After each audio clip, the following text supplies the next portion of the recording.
Hello, fellow people. This is the episode where I die. On a hill. In Minecraft. Since I get the feeling that this episode might bring a lot of new people just because of the subject matter, allow me to introduce myself in this project again. Hi, I'm Sunny. I'm a cosmic magpie who likes to tell stories. And this is my latest creative writing exercise, Hypothetical RWBY Reboot. It's not a rewrite. I'm keeping as much of the canon material as possible, only adding new things to it and changing only what I really need to. Because, as I showed already, it is possible to do.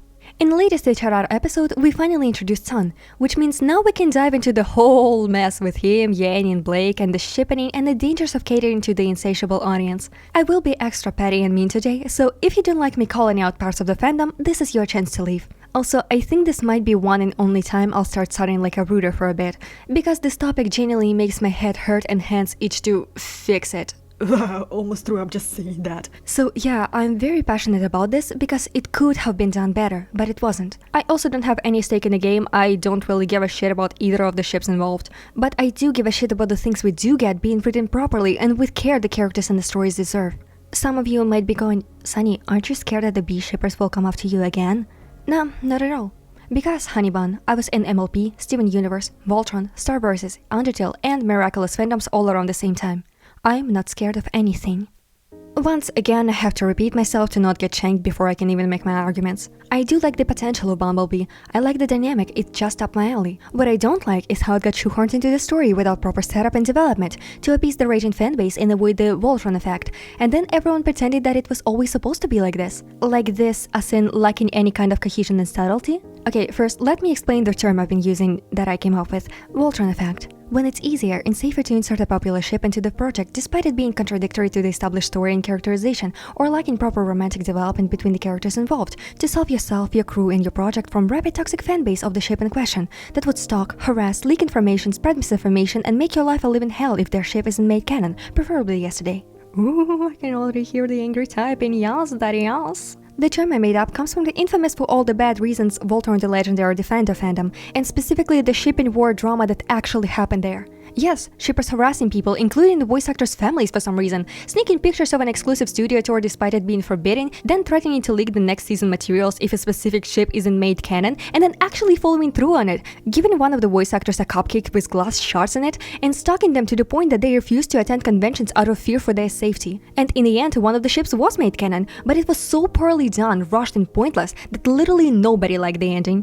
Why am I giving you this history lesson into a different fandom? Because it's a cautionary tale that's been brewing for years. And do you know what a lot of series creators with strong engagement with their fanbases quickly did as that whole mess was happening? They pivoted into doing anything they can to avoid the same thing happening to them. Now, let me paint you a picture of how it was like in our fandom when I came into it a week after Volume 3 ended and all the way until Volume 6. And again, this is how I personally saw things from my corner at the time and still do now. Massive fucking ship wars. And specifically, the loudest endless fight between Black Sun and Bumblebee shippers that somehow manages to still continue despite RWBY doing everything they can to stomp out Black Sun as if it never existed. Which it did. And that's the problem. Let me tell you something, all of this could have been handled a lot cleaner. Because it's clear from volumes 1 and 2 that they first intended Blake and Sun to be a thing. But then Bumblebee got a lot more popular and vocal, especially with burning the candle talk between them, the only thing that can count as something being there already if you squint hard enough. And then it got even louder with Yanni losing an arm or trying to protect Blake, and all the things that can be read into that besides the obvious some fucker with a sword just stopped my friend. After which came the shipping wars. And I think, in my opinion, that's when the pivot was made to now make Bumblebee canon. It makes the most sense to be there, considering Volume 3 still has Blake blushing at Sun being a dork, which some people really want to forget. Huh, interesting. While Volume 4 turned her into a massive bitch to him for no reason. As if artificially trying to make their dynamic not work anymore, pushing towards bees, with the final push happening in Volume 5, and now it was steamrolling without breaks and without any background structure to hold it down to not fly off the rails. All that could be done at this point so far into the story is to force it in somehow with all the extra scenes, overwhelming number of scenes of ooh, awkward flirting, fake it till you make it, and have everyone and their mothers swear up and down that bees were planned from the very beginning all along. Don't believe your eyes and ears, all of this is not real. What is this, Karen retrial? Because here I see Blake blushing at Sun giving her finger guns while Not Fall in Love With You is playing. And over here I hear Sun's rap verse in Like Morning Follows Night. No, not real, never was. But Blake and Yanni standing next to each other? Oh, that's the biggest confirmation they're meant to be. I invite you, Bishopers, genuinely, please tell me what definitely intentional ship moments were there before Volume 4.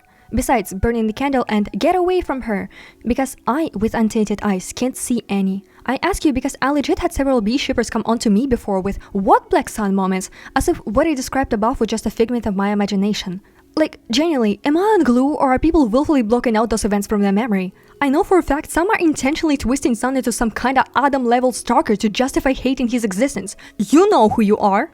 As if his reasoning for following Blake to Menagerie wasn't explained in the exact same fucking episode. She took off immediately as they got to Vale, still injured. Hell, she's still injured while they're on a boat. Yes, he incorrectly assumed that she's going on a rampage against White Fang, but that was even more of a reason for him to follow her, to make sure she doesn't get herself killed. And even after clearing it up, he still has a reason to go with her. I'll let him do the talking. The Grimm are getting worse. You saw it yourself. And just because you're not going after the Fang doesn't mean they won't be coming for you. Besides, I'm kinda already on the boat. I hope I clear that stalking shit once and for all. No, who am I kidding? I'll have to do the same song and dance once we get to covering those events in HRI Season 4, won't I? Where was I? Oh, right. The pivot from one ship to another, or should I say, pretending one never existed and the other was always planned from the very start. Why couldn't it have been easier to just admit that a change was made? Put a positive spin on it, like, we wanted to include more representation, so we changed some plans. It might be upsetting to some fans, but we'll try our best to make it work within already established plot points. There. Sure, the bigots will come running and screeching, they always do, but does their opinion matter? Nope. So they are non-issue and our wars our time. They're going to complain either way, so who fucking cares? And why do I think they're lying? Because how else would you explain this shift? If beasts were planned all along from the beginning, from the concept art stage, why include all of the stuff with Sun? Why bother establishing something if you're gonna be making something else? All of those Black Sun moments that I pointed out above could have been spent on properly establishing beasts, but they weren't. Instead, bees are shoved in now with all the grace of a steamroller in a grocery store, forcing them to only interact with each other and basically nobody else.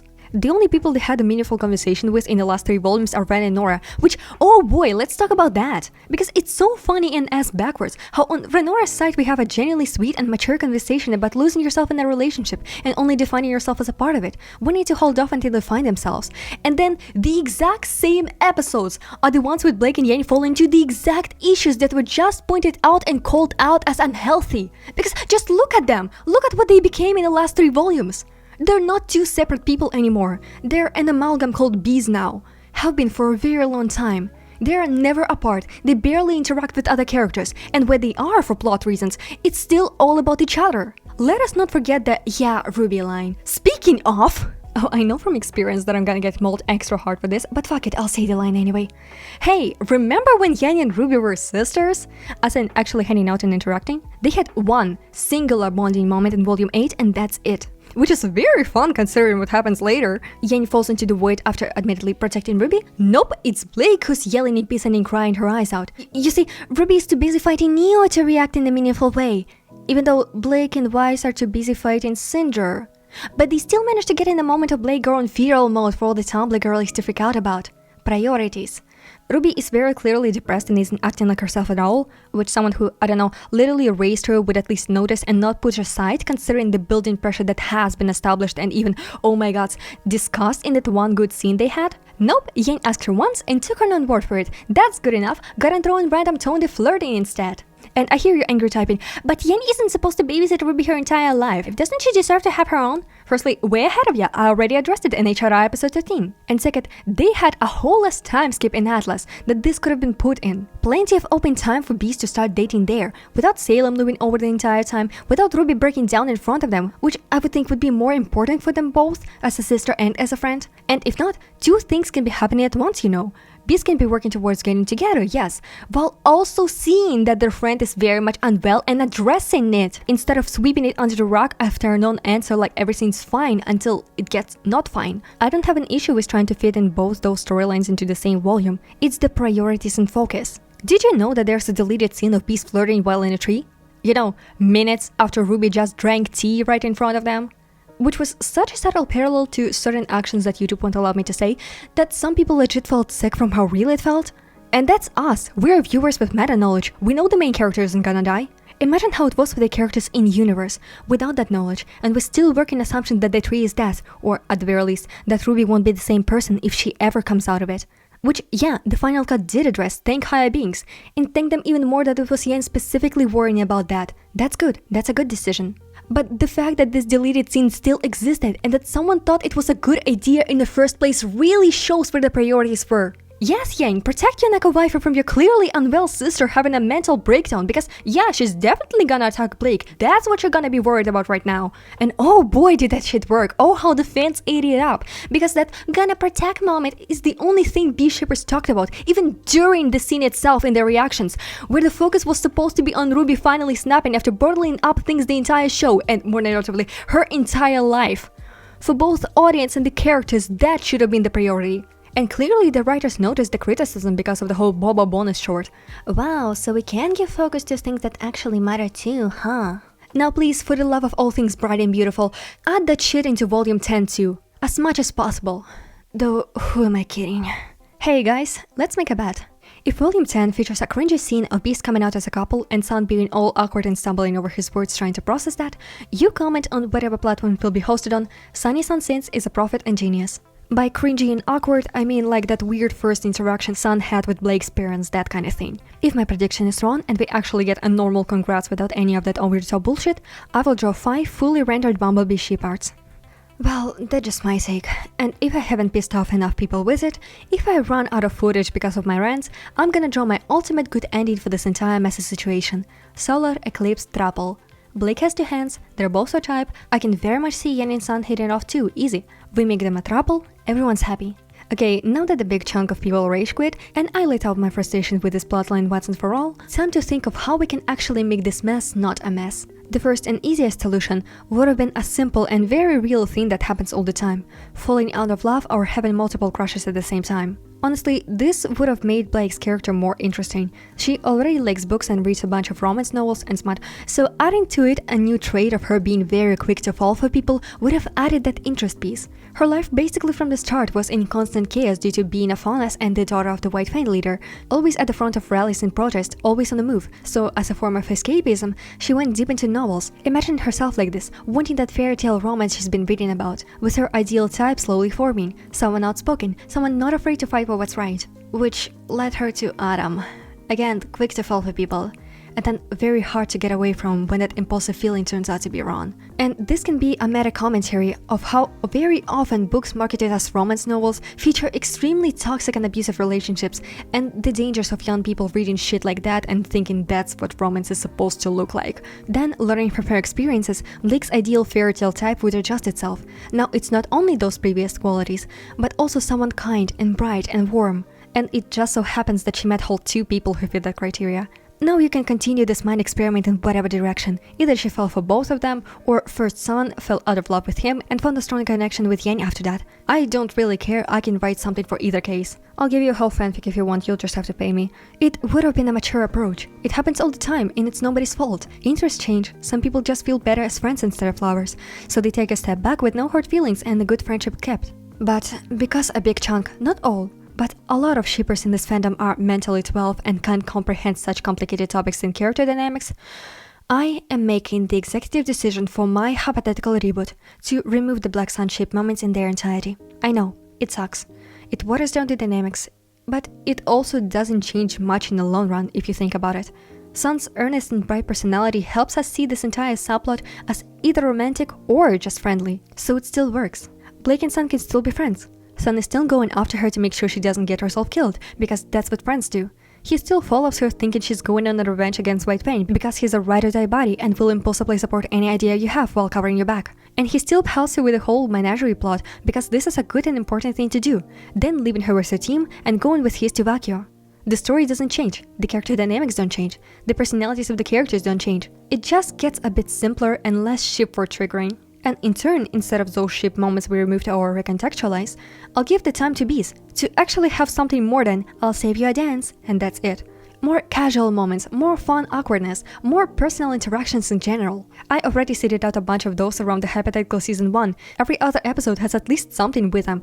The biggest development so far being Yen starting to learn sign language to make it easier being Blake's team partner, with her ears bound and hair muffled, and her going off advice for jumping to conclusions without even hearing Blake out after the faunus reveal. What I'm gonna do with them after this? More of the same. Oh, and just in case if you care, potential spoilers for future events in HRR. Now with Blake not being as guarded, she can also start having her moments terms of appreciation, a slow development. Something is brewing, but they're both too focused on other things to pursue that. Season 3 will get even more of those, until Fall of Beacon happens, and Blake runs, leaving Yen angry and frustrated. She hates being abandoned, and that's a wound that will take a while to heal. Also, you know the old saying, people tend to choose partners that remind them of their parents. A very big oof moment there, and thematically relevant too, considering Volume 5 is exploring Yen finally meeting Raven, and getting answers to all of the questions she had about her. So, in a way, her confronting Raven, who gave a rise to her abandonment issues, and moving from that, would help her look upon her similar feelings on Blake running away. I love when things parallel like that.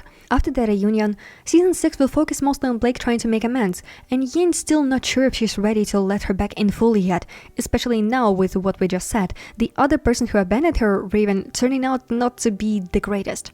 But because of that experience and the years of processing the initial trauma, she'll give Blake a chance, work with her and come to help her out, with now a shared trauma for them to process. Killing a person, even if in self-defense. Yeah, that shit will not just poof disappear like, yay, the abuser is gone. Killing a person is traumatic in either case. And trust me, I will be reading up on a lot of psychology shit on this topic before writing that whole aftermath. Season 7 will be fun, both because of that, and because I am going to squeeze everything I can out of that stupid time skip. Which, for bees, will include processing the trauma, working on trusting each other again, and getting to where they were during Volume 3. Then moving further and further into romantic territory. From what I know, the time skip was like 6 months, I think.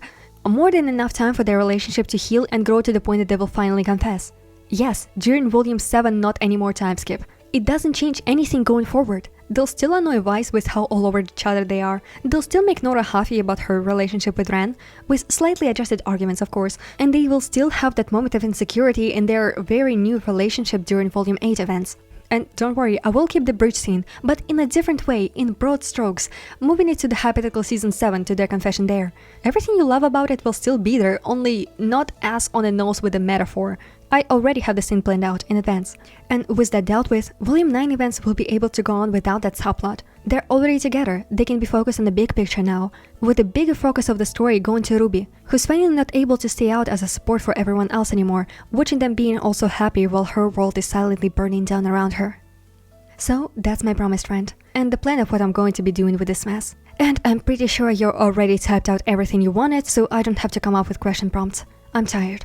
So I'm going on an animatic break again. I have a RWBY one planned, again. See you in Season 2, and see you on the other side.